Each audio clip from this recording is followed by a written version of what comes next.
Merci, chers internautes. Nous sommes encore là dans notre deuxième numéro de l'émission Missala, les œuvres. Donc nous sommes ici, encore une fois de plus à ma gauche, il y a la sœur Doxa, avec elle qu'on va présenter cette émission. Et je reçois pour vous aujourd'hui l'apôtre Jackie Itunda. Je crois que vous l'écoutez maintes fois, mais aujourd'hui il va encore parler du Seigneur, parler de Dieu, parler des avantages de ce que nous allons nous dire. Je dis bonjour à l'apôtre Jackie. Bonjour mon frère Glody. Ok, aujourd'hui notre thème est intitulé La place des œuvres sociaux dans l'Église et dans la famille. Je commence en posant ma question en disant à l'apôtre de nous expliquer la place des œuvres sociaux dans l'Église séculaire. En tout cas, je rends grâce d'abord à Dieu pour cette occasion qu'il accorde pour que nous puissions nous retrouver dans le cadre de cette émission. Et je crois qu'il y a beaucoup de choses à dire si nous voulons parler de la place des œuvres sociales dans l'Église. Ce n'est pas un petit thème, c'est un grand thème, un thème très important parce que l'Église aujourd'hui perd sa saveur. Juste pourquoi? Parce qu'on a oublié la place des œuvres sociales dans l'Église. Les œuvres sociales sont tellement importantes qu'on ne les voit pas, hein? On ne les définit pas comme ça dans la Bible. Et voilà pourquoi le pasteur, beaucoup plus des églises du réveil ou des églises pentecôtistes, on n'a pas voulu considérer cela.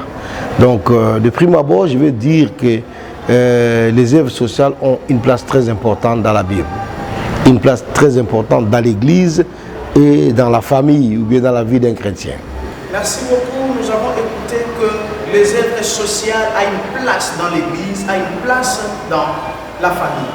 Alors nous voulons aussi connaître, papa, dans l'Église. Vous êtes apôtre, vous êtes celui qui dirige un ministère. Est-ce que vous pouvez nous donner votre exemple par rapport aux œuvres sociales? Bon, si nous devons parler dans ce sens, il y a beaucoup d'exemples. Comme vous avez dit, je suis un apôtre. Ce n'est pas aujourd'hui que j'ai commencé l'œuvre du ministère.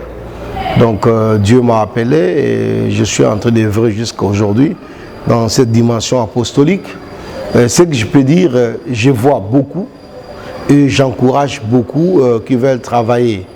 Donc avant d'aller même à dire par rapport à ce que moi j'ai vécu, je rentre dans la Bible, on va voir dans la vie d'abord de l'apôtre, de Moïse, que Dieu a appelé pour sortir les enfants d'Israël pour aller en dehors de la terre promise.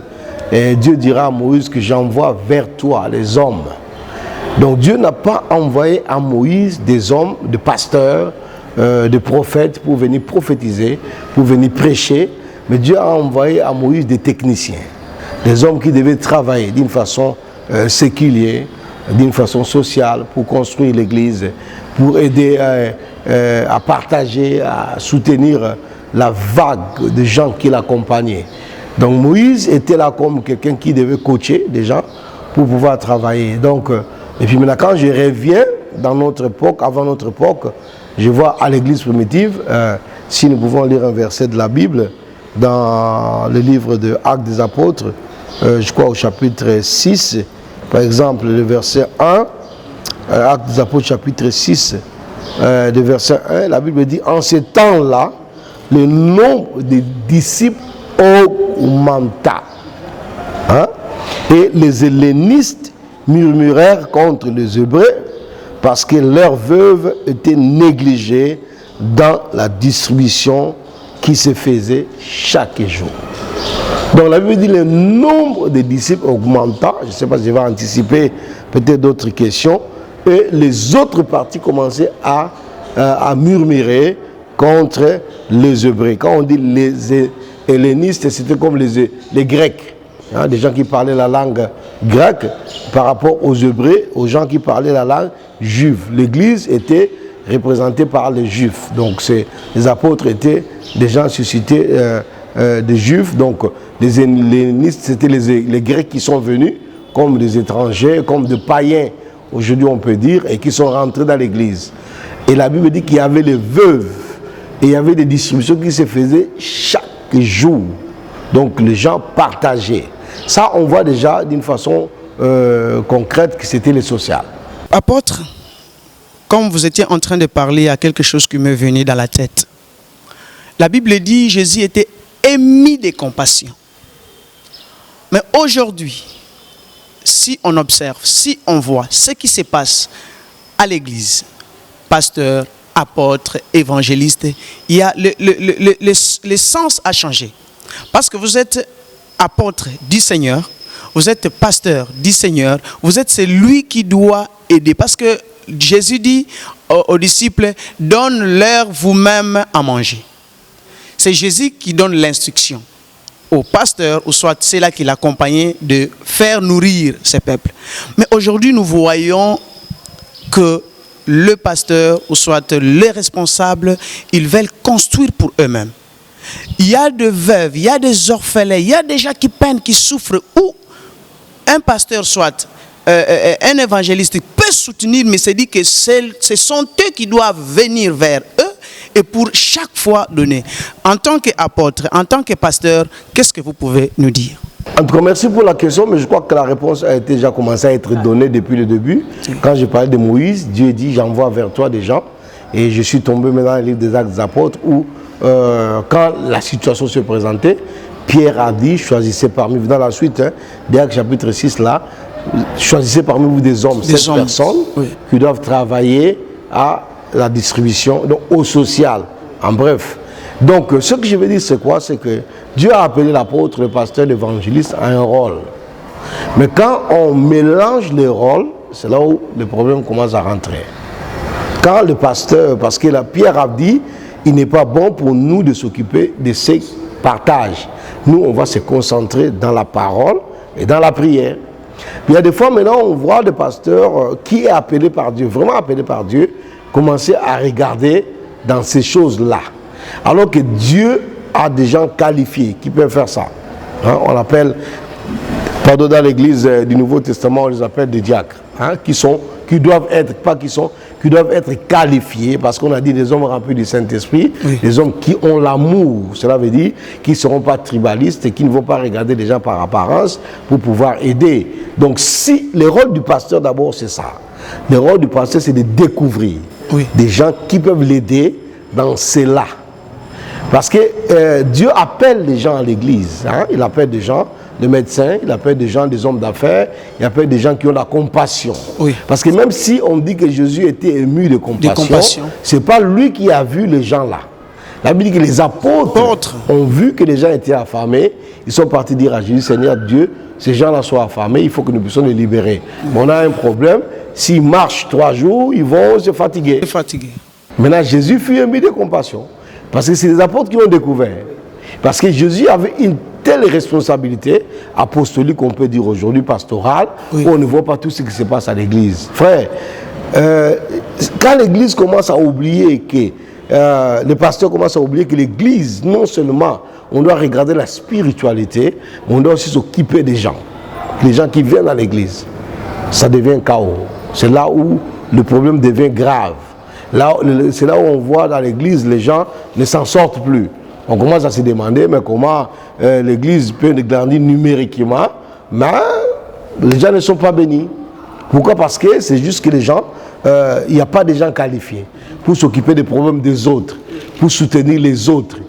L'église du réveil aujourd'hui a détruit la place du social, parce qu'on a beaucoup plus de problèmes, on a pris beaucoup plus de problèmes dans le domaine spirituel. Mais même dans le domaine spirituel, on échoue. Parce que si on ne peut pas s'occuper du social, mais multiplier les pains. Pourquoi aujourd'hui dans les églises on ne parle pas de miracles, de multiplication de pain, alors que depuis l'Ancien Testament, on a vu ça avec les Élysées. Maintenant, Jésus a fait ça. Les disciples ont nourri les gens.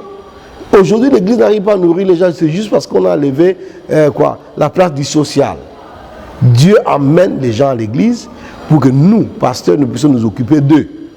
Spirituellement, aussi, pas financièrement, aussi socialement.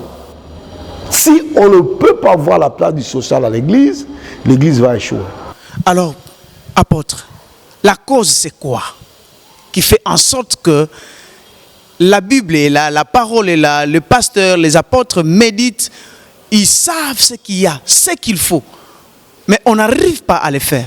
quelle est la cause qui fait en sorte qu'ils oublient les œuvres sociales et qu'ils puissent seulement se maintenir aux œuvres spirituelles? La cause. Bon, si je dois parler de la cause, de la manière dont nous voulons l'entendre, ça sera que je dois condamner les gens. Parce que les gens sont égoïstes, les gens sont ceci. Mais je regarde beaucoup plus dans le cadre de la foi. On n'a pas la foi. Jacques nous dit, quand nous lisons Jacques à partir du chapitre 2, vous descendez, vous allez voir, Jacques dit... Je peux le lire? Ouais, le verset 14 par exemple, qui dit la Bible. Jacques 2, le verset 14, la Bible est en train de me dire ceci. Mes frères, que sert-il à quelqu'un de dire qu'il a la foi s'il n'a pas les œuvres? Que sert-il à quelqu'un? Donc, le problème, c'est ça. La foi, la Bible dit, c'est une ferme assurance des choses qu'on nous fait, une démonstration de celles qu'on ne voit pas. Maintenant, j'ai la foi. Maintenant, j'ai des gens devant moi qui ont des problèmes. Il y a des problèmes qui ne se résolvent pas par la prière. Amen. Il y a des problèmes qu'on peut beau faire. Parce que Jésus était Dieu. Il pouvait résoudre les problèmes de ces gens par la prière. Allez en paix, que Dieu vous fortifie. Je vous donne l'onction d'être multiplié. Les gens vont arriver en route, ils ne vont pas arriver. Et pour revenir à l'église demain, ce sera un problème. Oui. D'autres vont revenir en murmurant.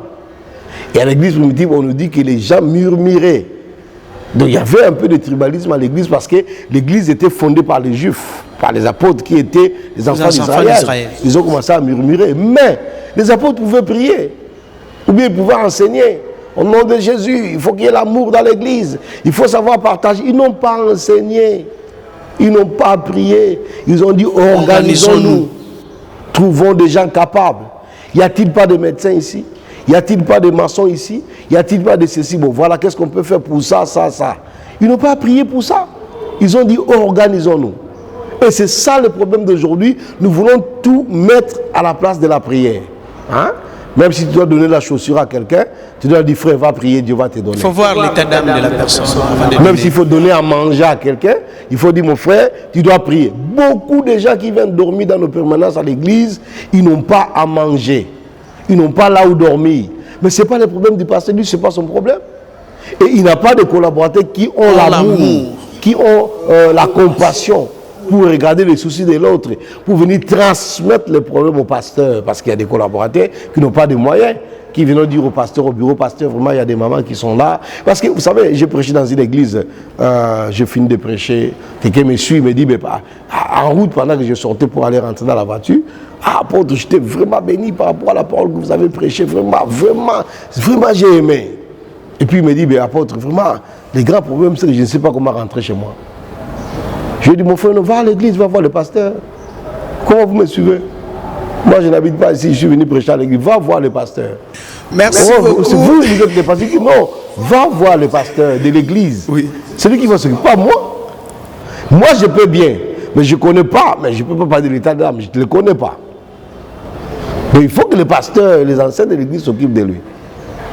Merci beaucoup, apôtre. Nous venons de lire ces versets. Mais certaines personnes, avoir la foi et les œuvres, ils confondent. C'est quoi les œuvres? Ici, nous parlons de Misala, les œuvres. Hein? Les œuvres, ça, quand je regarde dans le cadre de la pensée, j'ai béni beaucoup le Seigneur pour cet homme de Papa West que Dieu a béni, oui, que je connais depuis longtemps. C'est clair, les œuvres, quand on parle des œuvres dans la Bible, quand on lit Jacques, on voit les actions que nous posons pour pouvoir soutenir l'autre personne. Les actions que nous posons pour soutenir les autres personnes. Je vous dis, la personne qui est en train de soutenir cette émission, c'est un papa bien. Mais comme je l'ai toujours dit, c'est un papa qui est malade. Mais par ses œuvres, Dieu est en train de les garder en vie.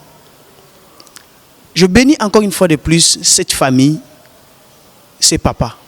Papa West, que Dieu vous protège ainsi que votre femme. Si je voudrais encore poser une autre question maintenant, c'est la place des œuvres dans une vie d'une personne. Qu'est-ce que la personne bénéficie lorsqu'il est en train de poser des actions? Peut-être selon la Bible ou soit devant Dieu, qu'est-ce qu'il bénéficie lorsqu'il pose des actions par rapport aux œuvres sociales? Bon, en premier temps, ce que je veux dire, la Bible est claire. Donnez, il vous sera donné. Le plus souvent, nous, le pasteur, nous le prêchons pour demander les offrandes aux gens. Donnez à l'église, il vous sera donné. Alors Dieu nous a appelés dans les ministères. Il y a certaines personnes, d'abord, tout chrétien doit savoir donner. Pas seulement donner à l'église. Ça ne doit pas être égoïste. Et en plus de cela, Dieu a appelé les gens dans les églises qui ont les dons de l'hospitalité. Les dons de l'hospitalité, les gens qui savent partager. Bon, maintenant, dans la manière dont nous conduisons l'église aujourd'hui, nous voulons tuer ces gens-là. Tuer ces dons. Les dons-là à l'église, nous prenons beaucoup plus les dons spirituels, qui sont le parler en langue, le prêcher, mais c'est dons de l'hospitalité. Vous allez voir un pasteur, vous allez voir un chrétien qui a ces dons, qui dit que Dieu m'a donné, Dieu m'appelle par exemple à soutenir les orphelins. Vous allez voir un pasteur qui peut être contre ça. Mais non, mon frère, l'église n'est pas encore construite. Vous allez prendre cet argent pour aller jeter aux orphelins. Quelqu'un dit, moi, Dieu m'a appelé pour aller soutenir les enfants chez gay, les enfants abandonnés de la rue. Voilà ce qui fait les grands problèmes. Parce que tout chrétien doit être capable de donner. Parce que le problème du chrétien, c'est quoi? L'appel du chrétien, c'est faire montrer la gloire de Dieu à d'autres personnes qui ne sont pas chrétiens. Parce que si nous disons souvent, je t'aime de l'amour du Seigneur car je vois en toi la gloire de mon Dieu. Et ce que Jésus a fait, c'est que les chrétiens doivent faire. Mais non seulement je parle du chrétien, je parle d'une personne qui a le ministère ou le don de l'hospitalité. Et c'est déjà là qu'on doit trouver à l'église. C'est déjà là qu'on doit soutenir, pas même soutenir financièrement, que le pasteur doit aider pour aller plus loin. Mais l'essence aujourd'hui de la vision du ministère que nous prenons, c'est que tout doit être centré à l'église. Alors une église, si aujourd'hui les églises comme du réveil n'ont pas des écoles, n'ont pas des orphelinats, n'ont pas... C'est vrai, Dieu ne nous a pas appelés, moi pasteur, à aller commencer à bâtir les orphelinats et les œuvres sociales. Non, les œuvres sociales, pardon. Dieu a appelé les hommes qui sont dans mon église, dans mon ministère, de les faire. Et quand quelqu'un vient me dire que pasteur, apôtre, Dieu m'a dit de faire ça, ça, ça, mon devoir c'est de prier avec la personne pour qu'il y ait la confirmation que si c'est de ça que Dieu l'a appelé, ensuite de le soutenir, de l'encourager, d'avoir le ministère des prisonniers. Moi, le Seigneur a dit ceci, quand je viendrai, il dit, vous étiez malade, vous n'êtes pas venu me voir, j'étais en prison, j'avais faim, mais c'est pas, j'ai pas le temps. Mais au moins, il y a des gens dans l'église que Dieu suscite avec cet appel. Par exemple, d'aller voir les prisonniers. Non seulement lui, il a cet appel, il peut avoir ses moyens, mais moi, je peux aussi amener l'église à les soutenir, à l'accompagner. Il y a des ministères des prisons, des ministères des hôpitaux, il y a des ministères qui donnent à manger aux gens. Et qu'est-ce qu'on a lu dans la Bible? Au partage qui se faisait chaque jour. Vous allez arriver dans nos églises, les gens ne mangent pas. Les gens souffrent. Parce que ce n'est pas facile d'aller aider les gens, aller aider les gens dehors, partager la nourriture. Mais au moins dans nos églises, on doit découvrir, à partir des cellules de prière, des gens qui sont affamés. Quand la Bible dit à l'église primitive, il n'y avait pas de démunis, c'est vrai. Mais la Bible ne dit pas qu'il n'y avait pas de pauvres. Non. Il y avait des pauvres, mais on ne les voyait pas pauvres parce qu'il y avait toujours un frère qui pouvait les soutenir. Il y avait toujours un travail pour aller travailler, pour avoir... Parce que la Bible dit que celui qui ne travaille pas ne mange pas. Celui qui ne travaille pas doit chercher du travail pour pouvoir subvenir aux besoins des autres. Donc la Bible n'encourage pas la paresse, n'encourage pas le chômage. Okay. Mais l'homme doit chercher. Mais pendant que quelqu'un cherche, il peut manquer. Il faut que quelqu'un le matin il arrive, pendant qu'il n'a pas, comment on peut l'encourager, comment on peut l'aider, comment on peut le former pour aller travailler. Ce sont des choses qui manquent à l'église malheureusement aujourd'hui. Merci encore apôtre pour ces enseignements, cette façon de nous parler.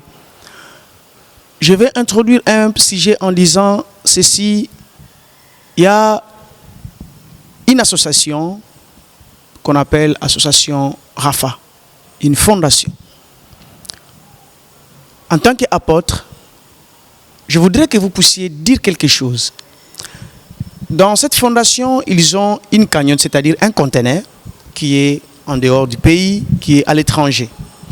Alors, il nous faut que ces conteneurs arrivent ici. Si les conteneurs arrivaient ici, il y a tellement de choses là-dedans, de matériel qui vont permettre qu'il y a un centre de drépanocytaires ici à Kinshasa que l'ONG ou soit la fondation est en train de soutenir. Mais la fondation est bloquée quelque part à cause des moyens.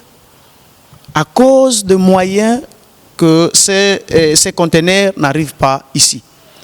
En tant qu'apôtre, qu'est-ce que vous pouvez lancer aux hommes de Dieu aussi? Parce que souvent nous faisons qu'appel aux députés. Aussi nous vérifions, papa. Il y a des hommes de Dieu qui peuvent aider plus qu'un député.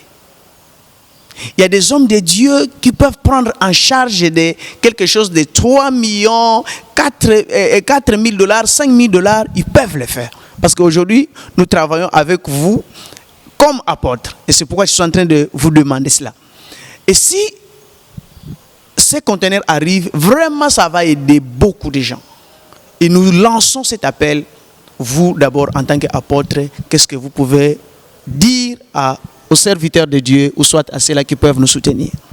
En tout cas, moi, ce que je veux dire d'abord, je dis merci à Dieu pour le bien-aimé qui a cette vision, la Fondation Rafa, qui soutient les drépanocytaires, les gens qui ont des problèmes de déficience dans le sang, les SS et les AS. Donc, c'est d'abord quelque chose de grand et de bon parce que ce n'est pas une maladie, hein, c'est une anomalie que quelqu'un peut vivre avec ça, mais qui peut être suivi pour que quelqu'un puisse éviter des crises, hein, pour avoir des crises. Alors, je ne veux pas m'adresser directement au pasteur, parce que, bon, le pasteur aujourd'hui, comme je dis, le mal aujourd'hui, c'est que quand on est pasteur, on a l'argent, on a oublié la mission, on a oublié les sociales. Okay. On veut d'abord construire. Aujourd'hui, quand quelqu'un veut qu'on sache qu'il est un grand pasteur, il faut une grande église. C'est ce qu'il a construit. Ça, c'est vraiment quelque chose de faux. Parce que si le réveil a été détruit, c'est à cause des cathédrales, avec des églises catholiques d'abord et puis protestantes, on s'engouffre dedans et puis c'est fini, on croit que ceux qui sont dedans sont sauvés et puis ils vont aller au ciel. Ça c'est faux. Dieu nous appelle dans la mission et dans les sociales, il faut soutenir les gens. Alors cette œuvre est tellement importante. J'ai dit, je ne m'adresse pas aux pasteurs, je m'adresse aux chrétiens qui sont dans les églises. Parce qu'il y a beaucoup de chrétiens qui sont dans les églises qui peuvent soutenir l'œuvre de Dieu, mais qui sont étouffés par les pasteurs. Hein? Quand le pasteur n'a pas la vision de l'hôpital, il ne peut pas encourager des gens, un frère qui peut soutenir un hôpital. Mais j'ai dit, mais vous êtes en train de perdre parce que quand vous serez bloqué devant le Seigneur, vous ne direz pas que c'est le pasteur qui m'a bloqué. Oui. La vision du ministère, c'est ça. Dieu a appelé chacun dans son ministère. Donc il y a des bien-aimés, des hommes de Dieu qui sont ministres, qui sont députés, qui sont PDG, qui sont hommes d'affaires, qui sont même commerçants, qui peuvent soutenir. Parce que ça, c'est très important. Le frère, je connais, le frère West, on l'appelle Papa West Ndongala, c'est quelqu'un qui fait avec ses propres moyens. Hein, lui-même, il a ses problèmes de santé. Si Dieu lui a gardé jusqu'à aujourd'hui, il s'est retrouvé dans l'hôpital mort, même déclaré mort. Mais la prière des bien-aimés l'a fait sortir. Et c'est pourquoi il a pris cette charge-là pour soutenir gratuitement. Donc cela veut dire, vous qui me suivez, si vous êtes chrétien, enfant de Dieu, même peut-être pas chrétien, mais qui sentez que dans ces domaines, vous pouvez soutenir, il ne faut pas manquer de le faire. Ce n'est pas une personne qui vous dira, devant Dieu vous ne direz pas c'est mon pasteur qui m'avait empêché de donner. C'est mon père qui m'avait empêché de donner. Et la Bible même dit, si tu veux donner même, que ta main droite ne sache pas ce que tu veux, la main gauche donne. Tu n'es pas obligé. Ça c'est une vision internationale et nationale parce que la cagnotte, le conteneur doit venir ici pour aider les gens ici. Donc on ne va pas seulement... Vous savez, moi, ce que j'ai trouvé, je disais ça quelque part, et permettez-moi de le dire aussi, ce n'est qu'au Congo que je vois quand les gens ils ont des problèmes, ils disent Maman Denise, Fatih, mais non frère, dans tous les pays où j'ai voyagé dans 5 continents, je n'ai pas vu des gens au Gabon crier quand ils ont des problèmes, Bongo, ou bien Maman Sylvie Bongo, ou bien Papa Paul Biya au Cameroun. Mais non, parce qu'on a focalisé tellement en haut qu'on oublie qu'il y a des gens qui sont quelque part, qui peuvent faire quelque chose, même de plus grand. Donc là, j'en appelle aux chrétiens qui sont vraiment enfants de Dieu, qui veulent soutenir, de ne pas hésiter. Voilà pourquoi nous parlons peut-être en français, beaucoup de français, moins de lingala. Merci beaucoup. Nos numéros sera toujours affiché dans nos bandes filantes. Le numéro de compte pour l'Europe, ainsi que ici à Kinshasa, c'est Orange Money. Vous allez voir ça. Je vais passer la parole à ma soeur qui est à ma gauche. Elle aussi va pouvoir poser une petite question à l'apôtre pour que l'apôtre aussi puisse répondre à la question de ma sœur. Mais ma question est celle-ci. Il y a d'autres personnes qui ont l'envie d'aider les gens, mais ils ont un peu peur. Peur de, disons, kobanga mususu ela bango nako aider mutu peut-être azana muta misala mabe nako aider mutu peut-être azana na ba nzela moko malamu te ako gaspiller mbongo nanga tout ça. Qu'est-ce que vous pouvez dire à ces genres de personnes en fait? Quelque part, ils n'ont pas aussi tort parce que ce sont les enseignements qu'ils ont reçus. Hein? Ma pasteur, on a mis la peur partout. Hein? Pour aider aujourd'hui, ça devient un problème. Bon, le conseil premier que je peux leur donner, c'est de se rattacher dans des structures. Hein, comme on parle de Rafa, il vient à Rafa, il dit, bon, moi je peux souvent soutenir. Vous savez, on n'aide pas pour aider. J'ai suivi une émission dernièrement, je crois, une seule, vos confrères qui font des émissions. J'étais même au Gabon, il a présenté un enfant, c'est une femme qu'on connaît beaucoup, il a présenté un enfant qui était orpheline et puis qui a été tapé, violé et puis maintenant il a été dans une grossesse, il était dans un orphelinat, elle a présenté l'enfant et puis ça ne savait pas comment l'aider. Je l'ai appelé, j'étais au Gabon, quand je suis arrivé ici, j'ai fait des collectes, je l'ai envoyé ça par, on appelle ça quoi, M-Pesa. Tu vois, juste parce que j'ai vu. Il y a beaucoup de filles dehors qui attrapent des grossesses, je connais, mais au moins dans cette structure, je sais que cette fille-là est suivie.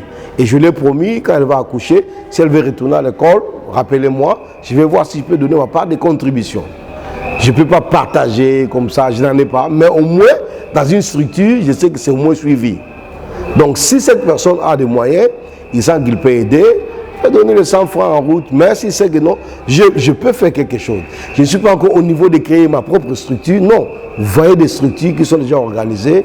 Allez taper à la porte, dites que non, je peux commencer à venir par exemple avec un sac. J'ai une maman par exemple au Gabon qui aime les orphelins. Elle n'a pas d'orphelinat, mais chaque mois quand elle prend son salaire, en dehors de sa dîme qu'elle donne à l'église, son pasteur n'est même pas d'accord avec elle. Elle est venue me voir, je prie pour elle. Elle achète des sacs de riz, les sacs les bidons d'huile. Chaque mois, elle va avec son mari, sa famille, elle cherche des orphelinats pour aller déposer. Donc tu peux chercher des structures. Si tu ne veux pas partager comme ça en route dans les désordres, parce que ça ne sera pas bien suivi, tu peux voir des structures comme le Rafa, comme ça, aller là où l'hôpital se trouve, dites mais qu'est-ce que je peux faire? Vous savez, il y a des gens qui sont aidés, qui sont soutenus. Moi, j'ai vu des gens mourir de cette maladie, des amis avec qui on a vécu ensemble. Juste pourquoi? Parce qu'il n'y avait pas de soutien. On va appliquer une crise comme ça, là, il n'y a pas de médicaments. Mais si au moins il y a déjà des structures qui peuvent aider et vous avez des moyens, rentrez en contact. Je viens encore vous dire ceci, que notre émission s'intitule Misala, les œuvres. Je ne sais pas quelles sont les œuvres que tu présentes, mais vous avez encore l'opportunité de changer, l'opportunité de faire encore mieux par rapport à l'aide. Les œuvres sociales nous aident. Ça a une place dans nos vies, dans nos familles. Vous avez quelque chose, vous avez une compassion par rapport à une personne qui est en train de souffrir. N'hésite pas d'aider, n'hésite pas d'aller vers la personne. C'est important, vraiment très important. Je vous demanderai de soutenir cette association Rafa. Vous qui êtes ailleurs, vous qui êtes aux États-Unis, vous êtes en France, vous êtes en Belgique, partout dans le monde, soutenez. Dans notre chaîne West Production, abonnez-vous, c'est là où vous aurez l'intégralité de toutes ces émissions que nous sommes en train de faire. Vous allez vraiment visualiser tout là-bas. Sinon, nous disons merci à l'apôtre Jackie. Peut-être qu'on va lui donner le mot de la fin pour clore notre émission. À vous, l'apôtre. Ok, merci beaucoup pour clore l'émission. Je vais juste revenir à un verset biblique de Timothée, chapitre 3, à partir du verset 1. Et le verset dit, on dit dans les derniers temps, les choses seront difficiles. Et le verset 2 dit ceci, car les hommes seront égoïstes, amis de l'argent, fanfarons, hautains, blasphémateurs, rebelles à leurs parents, irréligieux, ingrats. Ici, on commence à dire les hommes seront égoïstes. Alors, je vais juste dire à nos chrétiens qu'on ne se retrouve pas dans ces catégories-ci. On a dit dans les derniers jours, les choses seront difficiles. Dieu savait, même si on parle de la difficulté qu'il y a aujourd'hui, ce n'est pas le corona qui a amené les difficultés. Les difficultés ont déjà commencé. Le Seigneur, en disant cela, savait déjà que les choses seront difficiles. Les jours seront difficiles. Et il dit, les gens, parce que les jours seront difficiles, les gens deviendront égoïstes. Bien aimé, ce n'est pas parce que les choses sont difficiles, les temps sont difficiles qu'on doit devenir égoïste. Fanfaron, aimant le plaisir plus que Dieu, rebelle, irréligieux. On n'a pas de raison à devenir cela parce que la Bible nous a avertis. Soyons des gens qui partagent, soyons des gens qui donnent. Là, je m'en veux maintenant dire au pasteur, soyons des gens qui partagent, soyons des gens qui donnent. Tout ce que nous recevons n'est pas seulement pour nous, c'est aussi pour partager avec les autres. Soutenons nos collaborateurs afin qu'ils aient la possibilité d'aller aussi soutenir les autres. Voilà ce que je peux dire. Et soutenons les œuvres sociales qui se créent, ou quand on voit des chrétiens qui ont des capacités de faire quelque chose, il faut les soutenir. Tout ne se règle pas par la prière. Il y a des maladies que nous prions, quelqu'un peut recevoir la guérison s'il va à l'hôpital. Et si nous, on n'a pas les hôpitaux, on n'a pas de frères et de sœurs qui ont des hôpitaux, on aura des problèmes pour aller dans d'autres hôpitaux. On va aller... Vous savez, si par exemple une église a un hôpital, quelqu'un a un cabinet médical, et on connaît par exemple les membres de l'église qui ont des carnets, des cartes, qui donnent leurs dîmes offrandes, ils peuvent aller dans l'hôpital. Arriver à l'hôpital comme ça, on les soigne peut-être gratuitement, ou bien avec un montant dérisoire, parce qu'il est membre de l'église. Et surtout, n'oubliez pas de vous abonner sur West Production. C'était votre frère Glody Chambou. La personne qui venait de vous parler, c'est un apôtre. C'est mon professeur. Il me donne cours dans une école biblique. Vraiment, je suis content de recevoir mon professeur dans cette émission Misala, les œuvres. Je veux dire merci à mon réalisateur, le frère Andric, pour le travail, le beau travail qu'il est en train de faire.